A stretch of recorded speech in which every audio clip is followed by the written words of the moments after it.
Okay, today I'm taking a look at the Dark Iron Fitness lifting straps. Okay.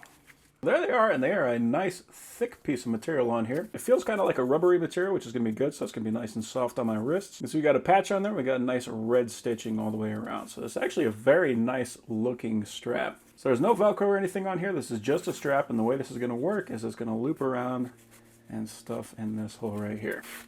I can put my wrist in there, cinch that up, and there is my strap. And the main point of this is it's going to relieve the stress on my wrist. It's also going to give me a little bit extra grip so I can lift heavier weight than I normally would be able to without it. So if you've been lifting for a while and you're finding that you're peaking out, this can actually give you the advantage you need to lift a little bit heavier weight. But it's definitely a comfortable strap. It actually lays nice on the wrist, so it's going to be comfortable to be wearing while I'm lifting. Fairly easy to manipulate one hand, which will be important because I'm going to have one on both wrists. And it is double padded here on the back, and this is a slightly softer, cushier material here on the bottom. So that's going to do a lot to help relieve pressure on the wrist. So yeah, overall, those are some very nice straps.